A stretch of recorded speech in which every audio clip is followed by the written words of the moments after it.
Mendoza over the middle. Oh, he's got it. And get the ball in the hands of Carnell Tate. David Bailey, he is a sack machine. Out into the open. What a move, Lemon. End zone, City, touchdown, Ducks. Caleb Downs dislodges the football.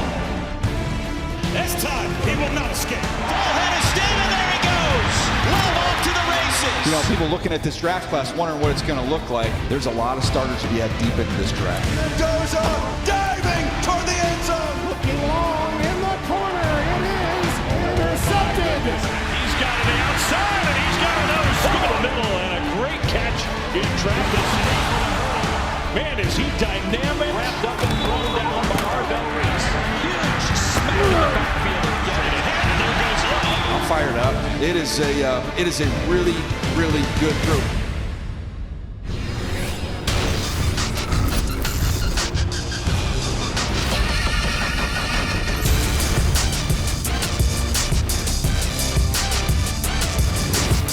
It is rare where I'm at a loss of how to start a mock draft live, but there is so much to unpack. Mike Yam, Bucky Brooks, Lance Zierlein, Bucky's mock draft 4.0. Yeah, 4.0 Crazy. Taking center stage. We got one player who hasn't even been name checked over the last couple weeks. We got two players moving up 10 spots. We got 5 guys that weren't even in 3.0. And yet I'm thinking about 20 some odd hours that the three of us will be hanging out together and the concerns about how Bucky's going to feed himself during draft. Oh, we're going to get this thing, we're going to get it going. I'm excited about it. We're going to make sure it's nice and catered. We have high expectations. You throwing out sushi out here? You let's get some sushi. Like, I don't. Let me tell you, I'm just going to roll with Bucky. I liked where it was going. Let me just put it that way. Look, I liked where it was going. Once again, we got you covered here on the NFL channel. All the three of us will be hanging out legitimately for about 20 hours or so. We're going to go through all the picks. We'll get you these guys' analysis because no one's more locked in than Lance and Bucky regarding some of this stuff. But I'm sort of intrigued here when I look at 4.0 and some of the excitement that you got here. Look, man, we're close to it, so I felt like it's time. It's time to take it up a notch. We're not going to cruise into this. We're going to go into the draft full head of steam and make sure that everyone is ready to go. I got them ready. Right. But, by the way, this has not changed on any mock draft on NFL.com. We know number one. Yeah, Fernando Mendoza going to the Las Vegas Raiders. To me, it's the perfect marriage between player and scheme. You're putting Fernando Mendoza in Clint Kubiak's scheme, one that is play action based, but it's one that is turned average players to Pro Bowlers into MVPs. Excited to see what he does in Vegas. Meanwhile, the draft, it does start at number 2, and I think there's a real decision here for the Jets. Yeah, real decision. You got to make a decision on which pass rusher do you want. David Bailey, Arbel Reese. We're going to give him David Bailey because to me, Aaron Glenn is up against it. He has to figure out how to get this team up and going. And when you look at what they did in Detroit, Aiden Hutchinson was the culture setter. To me, David Bailey can do that in New York.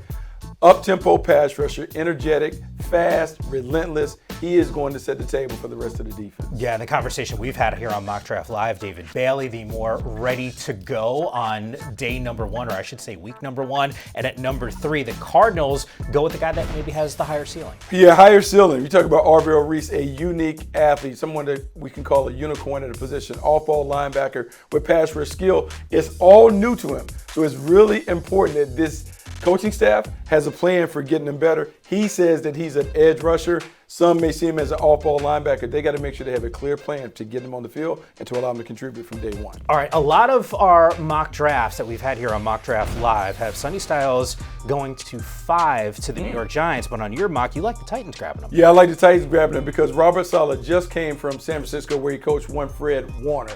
This guy has traits that are very similar to Fred Warner. We think about defense and the way that you have to play in the South. You're not going to outscore teams in the South. You're going to have to play knuckle-up defense. Sonny Styles gives them a unique playmaker that can go from sideline to sideline, can cover down the middle, and also rush. Robert Saleh fell in love with him. That's why I think he's a Titan. Well, we got some news around the Giants. Sexy Dexy no longer part of this team. They already had the 5th pick. Now they have 10. But at 5, we got arguably the best player in the draft. Well, look, man, this is Joe Shane paying it back to the fans. The fans were mad that Saquon Barkley left the building. So how can we repay him? Bring a dynamic running back to the building. Jeremiah Love can do that. We see him go from 0 to 60 in a heartbeat. He also has the ability to run downhill. He can catch the ball out the backfield. I'm not saying he's Saquon Barkley, but maybe he's a better version of what Saquon Barkley was in New York. Which is saying something. By the way, we'll get through picks 6 through 9 in just a moment, but I made reference to the news with Dexter Lawrence going to Cincinnati, which means the G-men pick at 10th position here. You're double downing on the offense, and a guy that I know you love. Oh, Jordan Tyson being able to go to New York. Look, I'm just trying to make this fun for the video game. When I tune in Madden, I want to be able to have some fun with the Giants. I got Jordan Tyson complimenting Malik Neighbors. I have Scatterboo and Jeremiah Love. I have Jackson Dart throwing it. If the offensive line can protect, we're going to put points on the board. But I love the combination of young players growing together on this offense. This could be fun in New York if we get all these things done. What's fascinating to me, and you look at some of these numbers offensively, I think you touched on something. You said, hey, if they can protect. The Giants have some needs right now. You can talk about a revolving door on that offensive line the last couple seasons. No more Dexter Lawrence. Maybe they are thinking about another player that can get to the quarterback, and there is a glaring need at that cornerback position here. But once again, middle of the pack offense. So it makes some sense here, Bucky, the reason why you went with a couple of offensive guys. But time for Draft Builders. It is presented by Lowe's. Lance, you tell me, man, mistake here on the Giants' part if they go with 2 skill guys on the offensive side as opposed to maybe O-line or another corner? No, not a mistake at all. I mean, look, it's not going to happen. Bucky's doing that for you, a Giants fan, so I wouldn't get too excited about Yammer, but you got a better chance of getting sushi on day one than you do of these 2 guys. All right, let's just be real about this. But I will say, I don't think it's a mistake at all. If you have a chance to get a running back, the quality of Jeremiah Love, and I understand a lot of people don't like running back this early, but if you look at it historically, especially recent history, the players who've been taken early, the running backs have actually been studs. They've been pretty good, and I think Ashton Genty's going to end up being a good one as well. And then, Jordan Tyson, if he's there at number 10, I've got no problem pulling the trigger. They need a wide receiver to complement Malik Neighbors and really to help give Jackson Dart another good quality wide receiver to throw to, because I tell you what, Jackson Dart surprised me last year. He was much better than I expected last year, and I think if you can maybe expedite the building process a little bit because he can handle it, let's give him another weapon. Let's give him 2 weapons. I mean, look, this is like going down Noah's Ark. We're going 2 by 2. We got 2 wide receivers on there, Malik Neighbors and Jordan Tyson. We got 2 running backs, Scatterboo and Love. The quarterback doesn't have to do all that running because now he has people to give the ball to. I know we talk about that revolving door of the offensive line, but I'll tell you this. What did the offense look like the last couple of years? It's been absolutely terrible. Now we got some weapons. It's fun. We can put on the jersey. You can wear your hat, bring your pennant, go in there, wear your foam finger, everything. This is about making the New York Giants able to compete with the top teams in the NFC. As much as I love their defense, you got to score points in this league, so let's find a way to have some firepower on offense. Yeah, the only other thing that I'll throw your guys' way, the Giants do have the 37th overall pick on day number 2. Likelihood, Lance, in your mind that they keep 5 and 10? I think depending on how it goes. Well, I just got done putting together a mock draft, and you'll see it down the road. But I got to number 10, and I didn't love what I had on the board as the Giants, and I kept them there, and I had them taking Maya Noah, just a head start. And another good fit for him. Another good fit for him. But, I could also see them moving back from 10 and saying, look, let's kind of play this. Let's get another pick because they don't have one in the 3rd round, right?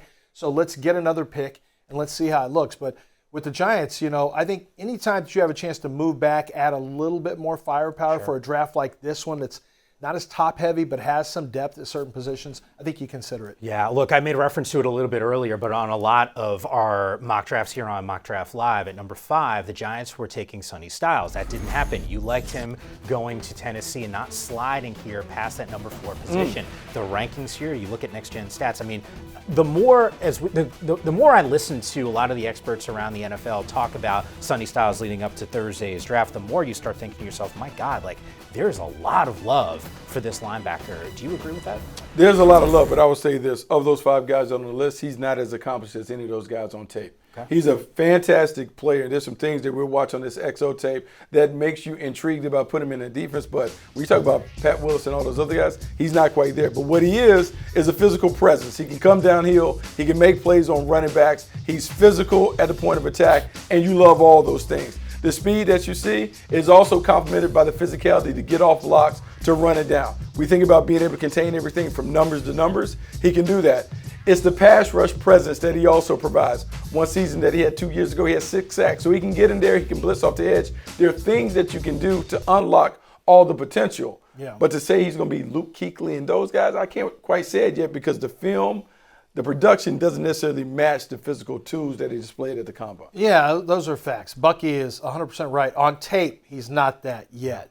But he has versatility. He has rare traits. I mean, it's kind of Brian Urlacher type traits. When you look at him, you see size, you see length, you see unbelievable speed, explosiveness. By any time that you have versatility paired with rare traits, you got a push player. So a guy who's going to get pushed up the board. And now we take a look at the linebacker spot this year, and it's great in the second round, but he's the only one that's going to live in the first round of the linebacker spot. So there's another reason to push him up. So that's one of the reasons. You've got traits, you've got versatility, and you've got you're low on the supply side, high on the demand side. It means he's going to get pushed up the board beyond what the tape shows. But his combine, what it did was move him up probably 5, maybe even 7, 8 spots in this year's draft. Yeah, moving up at least one from your 3.0, and I have to go back to history to see what 1.0 and 2.0 actually look like. But you're right, there is a whole lot of push now for Sonny Styles in the top 5, which I think sort of rings true from what we've seen so far. Meanwhile, Jordan Tyson, one of those guys that we talked about at the wide receiver spot, going 10th overall, as the Giants have now 2 picks inside that top 10. We got our first wide receiver getting taken by the Cleveland Browns.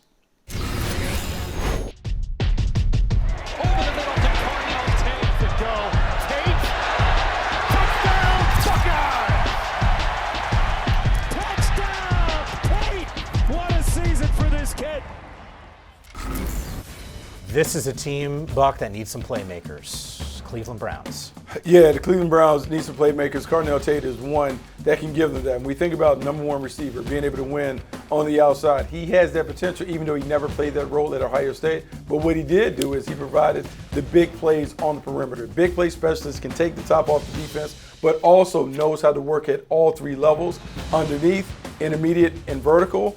Man, there's a lot to like about him being potentially your number 1 receiver. Got our first safety off the board, and he's heading to Washington.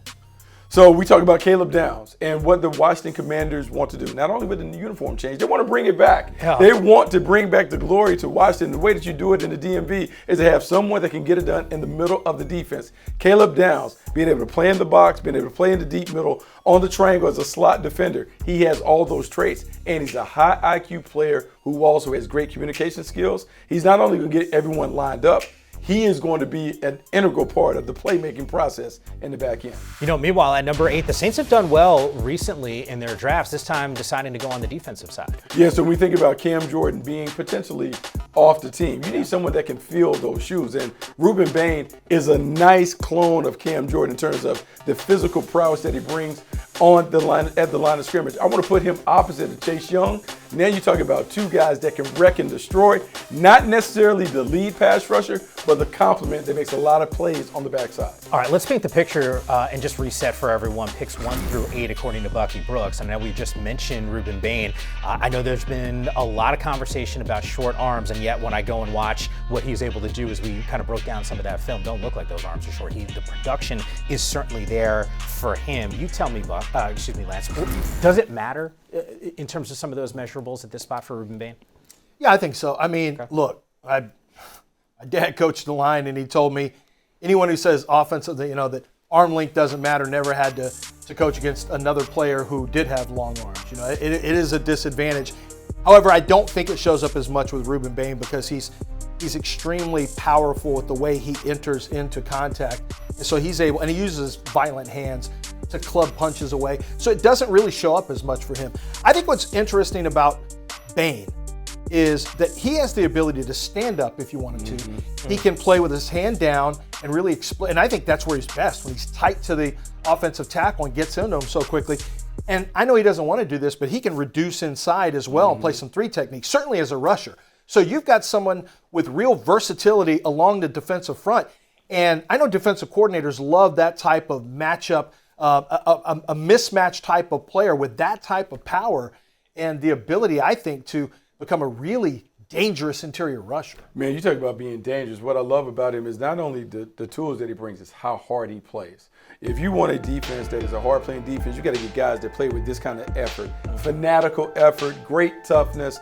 We want to change the culture. You bring a couple of guys like this in, it changes that. And so whether it's the Saints, where we have him projected to go in this mock draft, or somewhere else, Ruben Bain is going to bring a level of violence and physicality that changes the way that you feel when you play that defense. Yeah, look, here's the other thing that I would make reference to. We talk about guys that are moving up and down according to some of our mock drafts. Ruben Bain's been highly thought of. One of those first edge players that we've seen taken off the board. Mock draft 3.0 for Bucky to this one. Bain moving up 4 spots. So there's a bit of a push now for the Miami Star. Meanwhile, 8 picks down. We got a couple more to go. Another wide receiver coming off the board.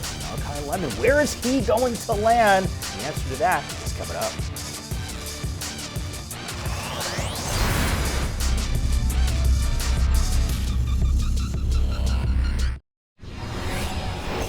Back here on Mock Draft Live, getting you set for Thursday night. And do not forget, we have you covered, kicking things off in Pittsburgh. Lance, Bucky, and myself getting ready to go. All 7 rounds. And once again, it starts Thursday night at 8 Eastern time. We got you covered right here on the NFL channel. We continue on with Bucky's Mock Draft 4.0. It is the Kansas City Chiefs on the clock. And this one makes sense to me, Bucky. Yeah, the Kansas City Chiefs want to make sure they protect the king, meaning Patrick Mahomes. We don't want him to get hit, and the best way to do it is put a bully on the front side. Francis Mauigoa, a natural right tackle, physical at the point of attack, finishes with violence, and he not only protects Pat Mahomes, but he's going to pave the way for Kenneth Walker Jr. to come over and be a big-time rusher. At 10, we talked about the Giants getting this now second pick inside that top 10. Buck, you had him taking Jordan Tyson. Meanwhile, the Dolphins at 11.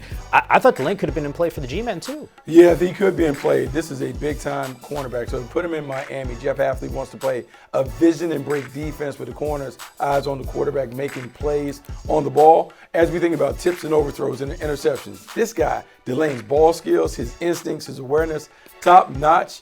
He has an opportunity to be an elite cornerback quickly. Yeah, we've talked about some of the players and position groups that are pretty strong, and all of a sudden we got a second safety off the board, also filling a need for the Cowboys. Yeah, the Cowboys have to get better in the back end. We can talk about their pass rush and those things, but they couldn't cover. So I want Dylan Thieneman to be in the back end. Center field player, great awareness, range, ball skills. He can do a bunch of different things as a deep middle defender, but also has the ability to come off the edge. He is a nice chess piece for the Cowboys defense to play with. He'll be a nice fit at 12. Keep hearing about this wide receiver class. Buck at 13, the Rams taking the third one off the board. Here we go, Mekhi Lemon. The Rams, Puka Nacua, Devontae Adams, 2 veterans on the outside. We need someone in the slot that can do damage. Mekhi Lemon is one of those guys that is a terrific route runner, catches the ball in traffic, has some burst and big playability with the ball in his hands on bubble screens and those things. Nice addition to this lineup if you're able to get him at 13. You know, Lance, to me, when I look at Malachi Lemon, let's consider this and where he slots in. You actually also like where he could go with the Rams, but it's sort of like a clean sweep here that the Rams are thinking wide receiver at 13. They got arguably the best guy in the NFL in Puka Nacua. They got a future Hall of Famer in Devontae Adams. Why, at least in this mock, does Lemon make sense for him? Well, it makes sense because you have an aging quarterback in Matthew Stafford. Now, he can still ball out. So while he's still, and you just got in a couple of big fist fights against Seattle. And it looked like you were the second best team in the NFL. So if you're going to be in that kind of knockdown drag out, let's go with yet another weapon and let's just try to outscore him if we need to. You know, I think that's one way you can look at this is it's an arms race against Seattle. Sure. They lost Kenneth Walker. Let's add to our arms. And it also happens to make sense because Devontae Adams is up next year. So he's a natural second wide receiver once Devontae Adams is gone. So it makes sense for a variety of reasons. I will say that I think right tackle is also kind of a sneaky spot there with the Rams. No one, including myself, we haven't been putting right tackle there because wide receiver makes so much sense. But you know, when you go look at the history of it all, you know, they don't really draft wide receivers in the first. So it makes a ton of sense, but can they break their historical norms? Yeah, no, look, I think it's about adding physicality. So certainly that could be in play, a right tackle, but a wide receiver, Mekhi Lemon, also could be there. Remember, they were talking about trading away Devontae Adams in the offseason. That right there lets you know that it is a top priority. You know who my comp is for Mekhi Lemon on the NFL.com draft profile? What do you got? Puka Nacua. Wow. And the reason is because of his competitiveness and the way that he finds late separation. I just think his mentality is a lot like his. You know, you also think about a team that probably is thinking, let's put the chips in the middle of the table right now. I mean, Matthew Stafford, not exactly on the front end of his career. Talk about Devontae Adams with 1 year left on his deal. I think he's going to be 38 at the start of the season, or 36, something along those lines. Still looks great. Yeah, so the point is, again, sort of like, let's figure out how we can slot in some pieces that can help us in the long term as well. Let's continue with this mock. 14 is where we are at, and is the Baltimore Ravens. Oh, Baltimore Ravens want to add a bully at the line of scrimmage. Spencer Fano is a nice fit for the Ravens because of his toughness at the point of attack, the versatility to be able to play right tackle, maybe to go inside the guard. Remember, they lost Tyler Linderbaum, who was some of their toughness on the inside. I want to make sure that a guy that can move people around the ball. And also, as Jesse mentioned, is establishing the culture. You got to make sure you get the right guys in the building. This guy is made of the right stuff, and he's a really good football player. By the way, I just name-checked myself, or fact-checked myself. He's 33 now, will be 34 during the season, Devontae Adams. But once again, not exactly the youngest guy out on the football field. We'll circle it at number 15 here, and it's the Tampa Bay Buccaneers selection. Yeah, I want him up this, because I know we talk about pass rushers and the things that Todd Bowles wants to do, but come on, man, we're going to play offense today. Today is an offensive draft in my mock draft. We want to make sure that we protect Baker Mayfield, we reestablish the running game, and we find ways to put points on the board. This arguably is the best offensive lineman in the draft. And if it wasn't for the fact that he played offensive guard, I think we would treat him as such. I'm going to give him his rights, his just due, by making him the pick at 15. The Jets have 2 selections in this first round. We heard what Bucky thought with the second overall pick, David Bailey. You think they go defense again? Yeah, now we're rolling the dice a little bit to find a replacement for Sauce Gardner. People are talking about the knee injury. He showed up, he worked out, he impressed. But you wondered, will he be able to play from day one for the New York Jets? If he is, he gives them that natural replacement on the outside. He is competitive. He has traits that suggest that he can be an elite corner. Just got to get him healthy and make sure that he's available. Because if he's available, he has star qualities that you love on the perimeter. Yeah, I wonder what his sort of read would have been had there not been some injury concerns where he would have slotted in. But meanwhile, still a first-round pick at 16th overall. The Lions going with the big boy up front. Oh, big baby, man. We like this now. We like him when he's fit. And his weight is right at 350. That's what we're going to make sure. We're going to put a line. If he's 350 or low, this is a really good player. When he's above 350, doesn't play as well. For the Lions, it's the physicality and brute strength that you see. You see the footwork and those things. Sometimes you can get a little sloppy, but I'm telling you, it is tied to his weight. When his weight issues are under control, he plays at a high level. So Dan Campbell and those guys are going to have to make sure they keep on a tight regimen. Because he's a good player otherwise. Yeah, you asked me before we started this show, why are you running, Yammer? Like, you know what happens. Injuries happen. Yeah, because of the LBs. Yeah, that's why. Yeah, we're saying you look like that in the uniform? We don't want you like that, no, but come on, we get him fit and ready. This is a big-time player that can play at a high level. Look, Buck, this is kind of a recap here of the Lions' selections. And look, 3 out of the 4, you're going with a guy on the offensive line. Lance, what's the tape tell you about what you've seen according to Bucky at this position? Time for Safe Picks, presented by Gillette. Yeah, what you see is somebody who's extremely physical. I mean, he's got rare size. He's got long arms. He's got what you want. You know, there are some teams who view him as a guard. I don't think he's going to start off as a guard because that's one of the reasons. You try to bull rush him, you're not going to do it. He's just too big, too naturally powerful. So he's got that anchor against speed to power. The run game movement is where he has a chance to be special because when he gets into you, it's just hard to stop 356 pounds of fury. So it's just not going to be, you know, it's not something that you're going to win very often when you want to swap paint against him. He is a decent athlete for his size. We see him here in space, and they even threw the ball to him. They direct snap to him near the goal line. So he's got some rare athleticism for his size. But as Bucky mentioned, I mean, I love the power. I love the physicality. I love the toughness. But he's got to get to where he's mentally tough enough to keep that weight where it gives him the best chance to be a Pro Bowl player because he's got Pro Bowl potential. I really believe that. But this year's tape should have been a humbling experience. Falling to 17 with his ability and his traits, it really shouldn't have happened. And so I think the Lions, and I agree with Bucky, I think 17 is the spot for him. When he gets there, the Lions have a chance, if they can get him right, to really steal with Caden Proctor. You look, he's a dominant player. He has the things. This was a highly touted recruit coming out of high school. When you watched him early at Alabama, it was all the things that they talked about. He showed up. You can believe the hype. You can see the movement skills. You can see all of that. Lance talks about the physicality. I am telling you, it is about the scale. It is about making sure that he's in great shape. If he's in great shape, there are no questions about his ability to dominate, particularly on the ground game. A team that wants a physical specimen, a dominant bully on the edge, they're going to fall in love with Caden Proctor. Proctor is one of those guys that does fit what Dan Campbell and the Lions want to accomplish. Meanwhile, let's get you a recap here of some of these picks 10 through 17. And I know we spent some time earlier talking about that Giants second pick. Once again, that one of the big stories over the last couple days, them trading Dexter Lawrence to Cincinnati, and at least according to Buck, deciding to take a wide receiver in Jordan Tyson. Just another name to keep an eye out for. Once again, we've chronicled sort of his journey. Malachi Lemon, another wide receiver off the board with inside those first 13 picks. Vikings, they're on the clock. Which way does Bucky have them leaning? The Cowboys, keep in mind, they also got a second first-round pick who we think they're going to decide on. The answer is still to come here on Mock Draft Live.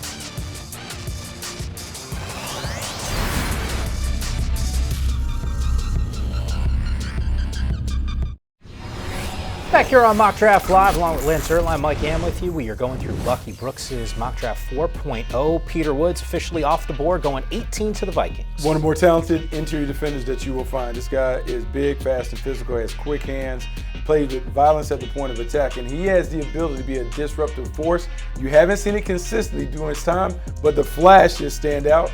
I'm banking that Brian Flores can get those flashes to become more consistent in a purple uniform. Last couple of years, you guys know this is better as much as anyone. The tight end class has been really talked about. This year, it's one guy's name who continues to pop up in the first round. I mean, look, this body beautiful, ultra athlete, whatever superlatives you want to put on him, he can find a way to create mismatches and exploit those mismatches on the perimeter. In Carolina, he'll be a guy that can take the top off down the middle of the field, work the seam, create more big play opportunities for T-Mac McMillan on the outside. I just like giving Bryce Young more weapons to target down the field. You know, you just hear what Dan Lanning's had to say about Kenyon Sadiq as an athlete and a receiver, but also praising him for what he does as a blocker as well. At 20, the Cowboys with their second pick in the first round. Yeah, we're doubling up, going secondary with both picks for the Dallas Cowboys and Colton Hood. Super competitive, feisty on the edge, great instincts and awareness, versatile with the technique that he can play. And when I think about the Cowboys, they just need a consistent player on the perimeter that's going to line up, do his job, and make the plays that are there to be made.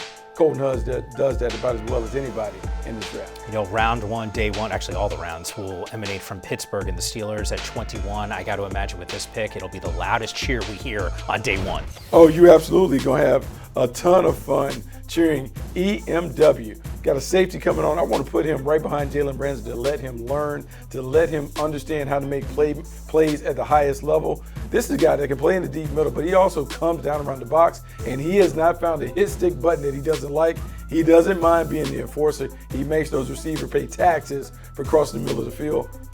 I like him in Pittsburgh because of that tenacity that he brings. Yeah, Emmanuel McNeil Warren moving up 4 spots from mock draft 3.0 to now 4.0. The Chargers getting some help on the defensive side is TJ Parker. Yeah, TJ Parker, a power player. And I think about Khalil Mack nearing the end of a nice run with the Chargers. I want to get someone that can play like him. When I think about Khalil Mack and how he's been able to do it, physicality, toughness, effort, energy.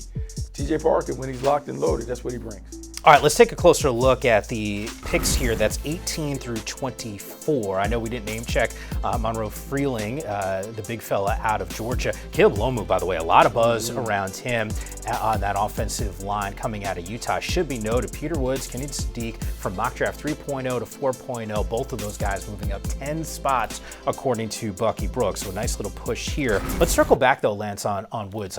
Take me through the tape. Tell me why people are talking about him in this round one. Well, they're talking about him because I think a lot of times they're going off the 2024 tape. You see flashes of 25, but 24 is where you get a sense of, I think, what he could be. And this is the one to me that stands out, the penetrating quickness, the ability to beat you off the ball, get into the gaps, and really cause mayhem. He's got range athletically, so he can get sideline to sideline. When you have that kind of range, you make more plays. You're a bigger factor. If you don't finish blocks on him, he can get to the ball. He has that upper body power for the stack and shed. Arms are a little bit short, so sometimes he gets stuck on blocks. The pass rush. Now, this is where I have a little point of contention. His rush should be much better than it is. It should be more productive. His 25, he did not have the pressure amounts he had in 24. Sack totals are a little lower than I think they should be. Everything's there to become a better rusher. I think it's just a matter of development. I think it's a matter of getting him with somebody who teaches him, another go-to move, another counter move. Because to me, he's got a chance to be a much higher-end rusher. This is what I like what Bucky's doing here, is instead of forcing a safety there like everyone's doing in Minnesota with the Edelman off the board, this is another need pick for him, defensive tackle. And he's got that kind of ceiling. Woods does. He does. It reminds me a lot of Christian Wilkins when Wilkins came out of Clemson. And when you think about Wilkins and what he was able to do down in Miami, he became a Pro Bowl caliber player. Peter Woods has a lot of similarities in his game and the way that he operates at the point of attack. When I think about the matchup between his game and what Brian Flores wants to do with the pressure and the movement and the six-man pressures where they put a lot of stress on that front line, his athleticism is a great asset, and the power that he plays with also is going to help this team benefit from him being at the point of attack. All right, so could potentially be a really good fit from a Minnesota perspective. For a little bit more on Woods from his own perspective, we have his first draft story.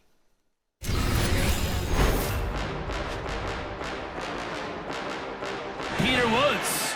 Big fella's got skills. I would say the first thing that describes my play is my versatility. And Woods is going to get the carry, and he's going to walk in. You'll see me line up all across the line, defensive end, defensive tackle, even a little bit of nose guard. Peter Woods swallows him up. I'm very good at striking a man and discarding them. Couldn't get away from Peter Woods.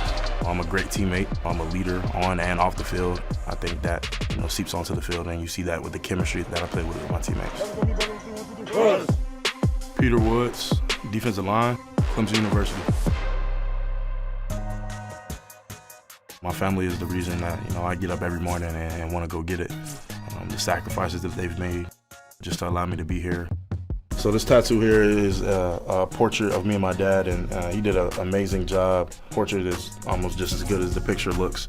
And on the tattoo is Deuteronomy 6, 6, and 7, if you can see it. And it's basically a verse just talking about training up your child and the way that he should go.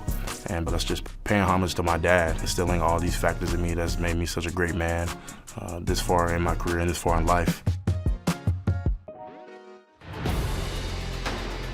I always watched the draft with my family. It got to a point where we would start watching the draft like it was a Super Bowl. Like we pulling out snacks, the family coming over. It was just so inspirational. It felt like every year we would talk about, hey, that's gonna be you in 10 years. And that's gonna be you in 9 years. And it's like, next thing you know, this is me now. Draft night will be magical. It's a dream come true. It's kind of hard to separate how I feel about that night from how the kid version of me felt about that night. This was one of my biggest goals. I'm forever grateful for just the opportunity to even be drafted and be a part of something as special as the NFL. What, I was getting a little hungry? A little more to come here on Mock Draft Live. 4 players not in Bucky 3.0, but make their way into 4.0. And we got a name of a player who hasn't been mentioned at all during Mock Draft Live. We unveil him coming up.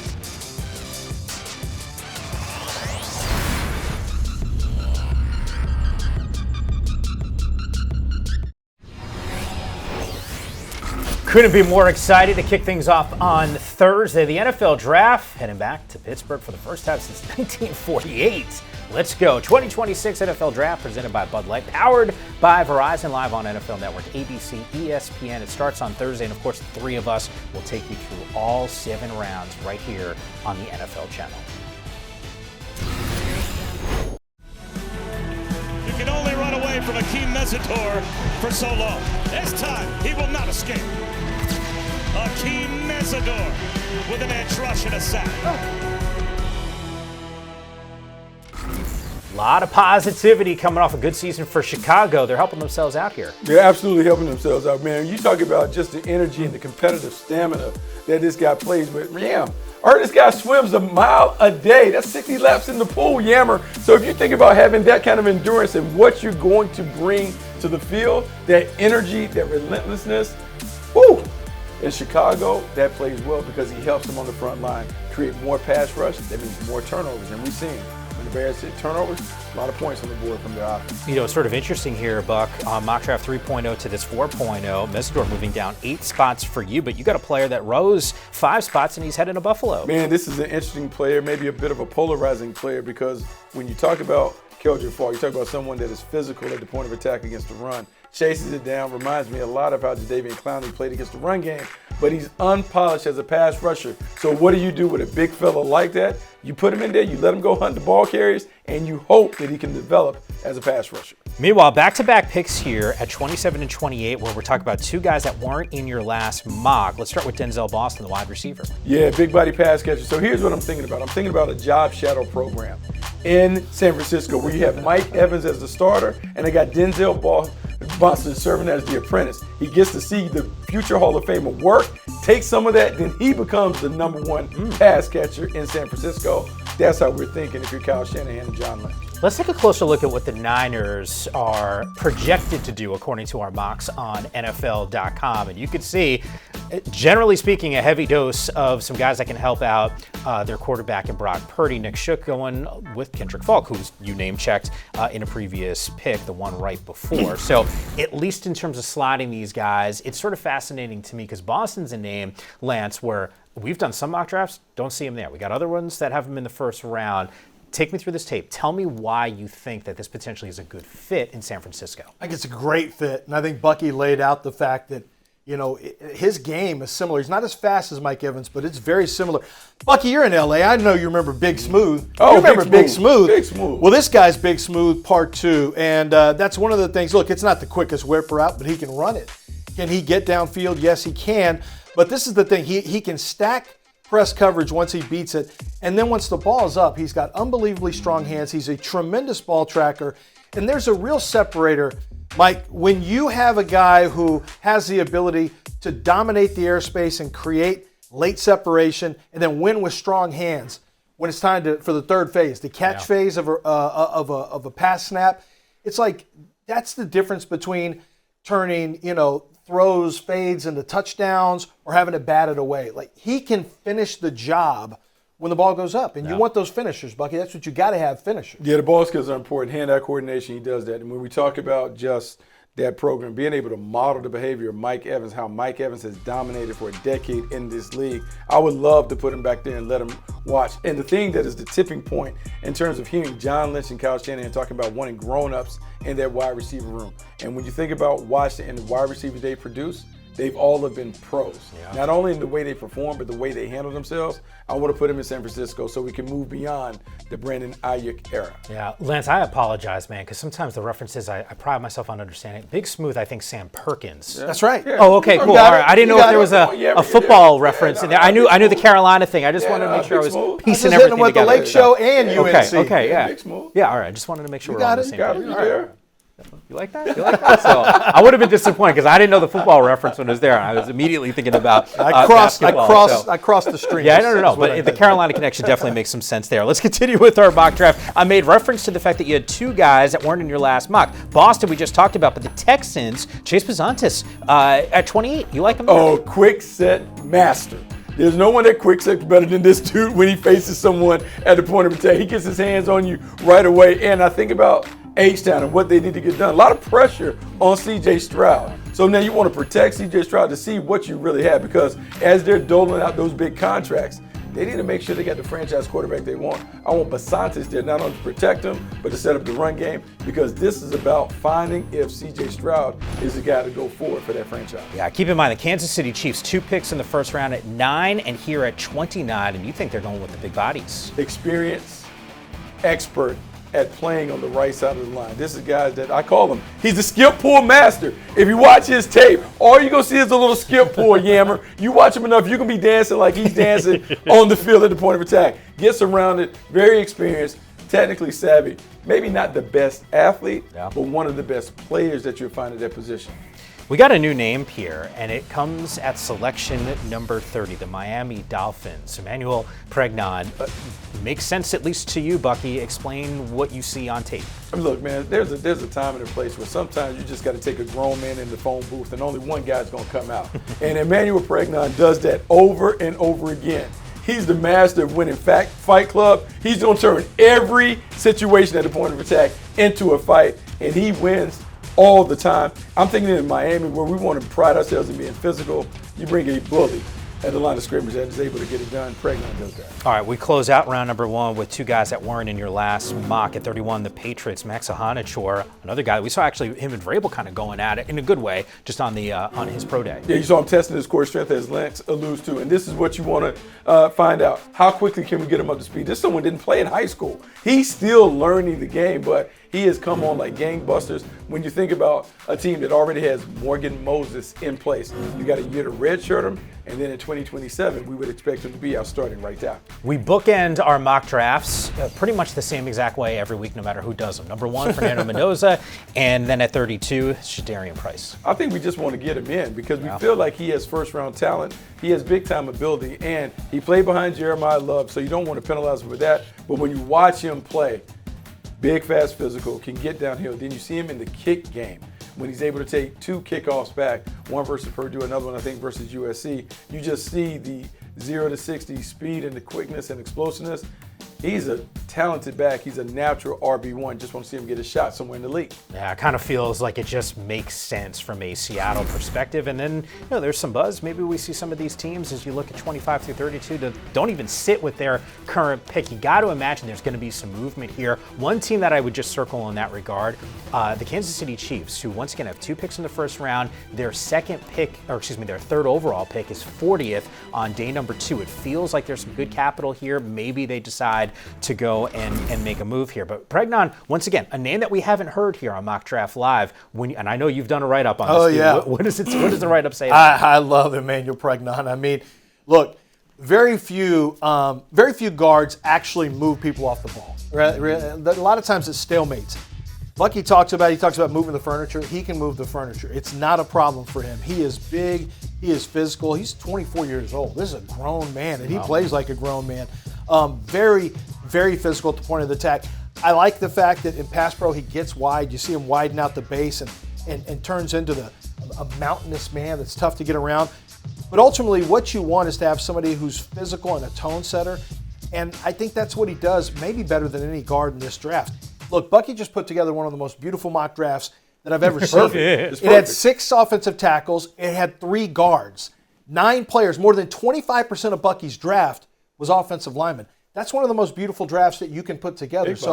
So applause to Bucky there. Big bodies, man. 9. Not fantasy football, playing real ball over here. And I'm not even, and he put a defensive tackle at 18. He had all these rushers. This was just a trench warfare draft is what it was. Which, by the way, makes sense considering what we're talking about, right? Tight end class, you only had 1 in there. Yeah. Previous years, we've talked about elevated at that position. And then, obviously, the quarterback, which is sort of the game changer, right? There's 1 in the first round.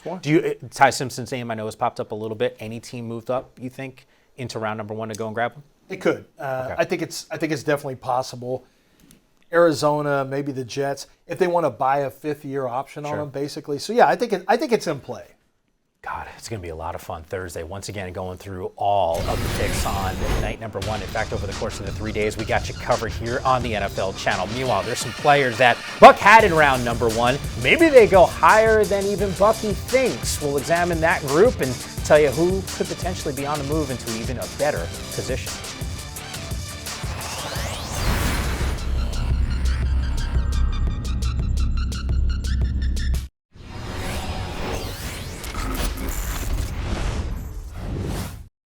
Perhaps top pick in the draft. Mendoza over the middle.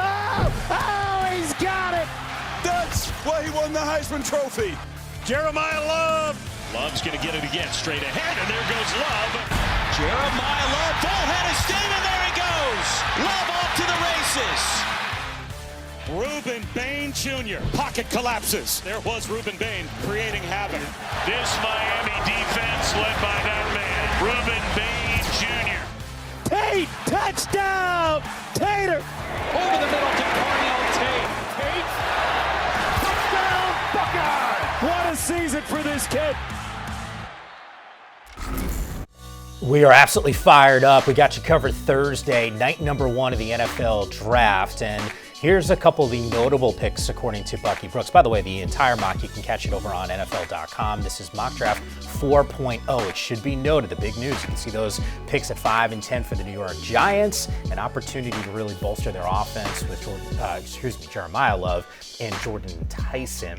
And I keep making the same joke, but it's the last time I can use it. Bookmarking this draft with Fernando Mendoza and Jeremy Price at 1 and 32. Now, for as much love, and it doesn't usually happen on the set that Lance was giving you for this mock draft, I'm not going to say it's not perfect, but there's still potential for trades in the whole thing. So give me the player, guys, as you sort of like assess what you've seen so far that you think could actually go higher than where you slotted them. Well, we've talked about him multiple times on the show. Jordan Tyson from Arizona State is someone that could have a lot of heat around his name, and it's because people have seen him worked out. They've reminded themselves of how talented he was and how he dominated at Arizona State.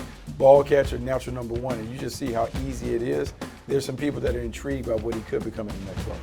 Yeah, I think for me it's Monroe Freeling from Georgia. Oh, wow. There's only 3 natural left tackles that are first-round caliber. He's one of them, Caden Proctor, Caleb Lomu. So, you know, he is very athletic, highly athletic. He's got long arms, and he's got the potential to be a left tackle. I mean, a real NFL left tackle. I think he's still got room to go, but because there's so few left tackles in this draft, I think Monroe Freeling could end up going. You know, Cleveland is in play potentially. I think the Rams at 13. There's a lot of teams in play that I think will force him up the board. I got another one for you, Chase Pasantis from Texas A&M. You didn't have him in the Talking last about one. being able to find these trench warriors. We haven't talked throughout the process about guards, but look, it's a real important position. There's going to be a sweet spot, probably from 21 to about 40, where you can see these guards come flying off the board. He is one of the ones that has an opportunity to be second or third coming off just because he's so good with his hands and feet at the line of scrimmage. I think for me, it's going to be a guy who did not make it into your mock, and it's Malachi Lawrence, pass rusher from Central Florida. There's a lot of teams asking around about him. Everyone wants to know where he's going to go. Well, I think he's going to go back into the first. And if you look at who needs picks at the back end, what their needs are, you see pass rush, edge rush show up a lot. I think he has a chance to be one of the last edge rushers to make it into the first round. Yeah, I know both of you guys working the last couple of years for the NFL draft. You love sort of the process, and whether it's seeing a guy in person, watching the tape, and it doesn't mean they're going to be a first-round guy, but who's the player that you would point to that you just love getting eyes on that guy? Kyle Lewis is the one for me, the linebacker, safety, whatever you want to call him from Pittsburgh. He is active. He's energetic. He showed up at the Senior Bowl, just continued to check the boxes. To me, he's a red star player, someone that's going to outplay his draft status. I'm going to say D'Angelo Ponce, corner from Indiana. Yeah. I mean, this guy's 5'9", and he plays like he's 6'2". I think he thinks he's 6'2", because he plays out on the edge, but on the perimeter. He is such a ridiculously competitive cornerback. I love to watch him. Yeah, I love that. It's kind of how I approach the shows. 5'8", but feeling like I'm 6'5". That's right. All right. Stretch Highly four out. Stretch four throwing out like big smooth. The original stretch four. Like Carl Anthony Towns. Oh. We'll see you on Thursday. Knicks fans know exactly what that reference is all about. Looking forward once again, 8 Eastern time here on the NFL channel. No cats.